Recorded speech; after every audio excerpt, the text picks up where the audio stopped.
Indonesia. It is spread across more than 17,000 islands. It went through a market crash in 1998 that almost collapsed it. If I had asked you back then which country would you bet on for the next 25 years between India and Indonesia, you probably would have never picked Indonesia. India, on the other hand, looked unstoppable. It had a population of 1 billion people, a booming IT industry, and companies like Infosys, TCS, Wipro were turning India into world's software hub during the 2000s. Indonesia was still trying to recover from one of the worst financial crises in modern history, so almost nobody expected Indonesia to win. But today, Indonesia's per capita GDP is higher than India's. So how did that happen? And more importantly, is Indonesia actually doing better than India? Let's find out. Before we continue, there's one important thing you need to understand. When people say Indonesia overtook India, they are talking about per capita GDP, not the total GDP. India's economy is still much larger because it has over 1.4 billion people compared to Indonesia's 280 million people. GDP per capita simply divides the country's total economic output by its population. And one more thing, a higher GDP or a higher per capita GDP doesn't automatically mean people have a better quality of life. Okay, let's continue. To understand why Indonesia pulled ahead of India, we have to go back to 1998. The Asian financial crisis devastated the country. The rupiah collapsed, banks failed, businesses shut down. President Suharto resigned after more than 30 years in power. Instead of chasing rapid growth immediately, Indonesia spent the next 2 decades making its economy stable. One of its biggest reforms was a strict fiscal rule. The government promised to keep its budget deficit below 3% of GDP. Government debt also stayed below 40% of GDP for years. Those numbers may sound boring, but investors love them. Stable governments attract investment, and investment creates jobs, factories, and economic growth. Then came another turning point. In 2014, Jokowi, better known as Jokowi, became president.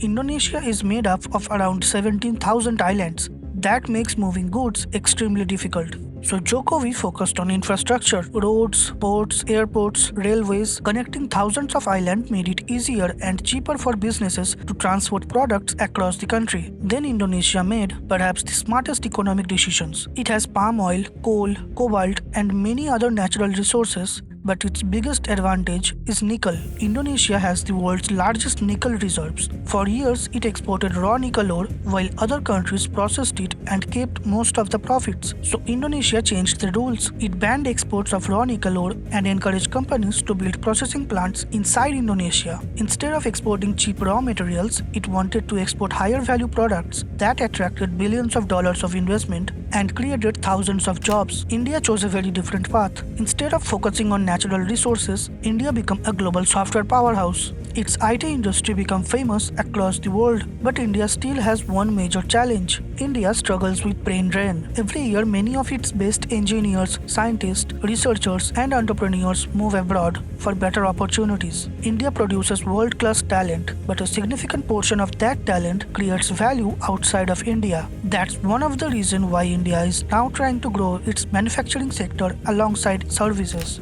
Indonesia has its own problems too. While the economy has grown, the benefits haven't been shared equally. Income inequality remains a major issue. Many Indonesians still haven't fully benefited from the country's economic progress. Recently, investors also have become much more cautious. Indonesia's stock market has fallen sharply. One reason is concerns over government policy. Another is Indonesia's stock market itself. In Indonesian markets, many companies have very low free floats, meaning only a small percentage of their shares are actually available for trading. As a result, it takes far less money to push a stock price sharply up or down, making the market much more volatile. MSCI even warned that Indonesia could risk being downgraded to frontier market status because of those market structure concerns, triggering one of the country's biggest stock market sell-off in decades. Regulators later increased the minimum free float requirement, but investor confidence remains fragile.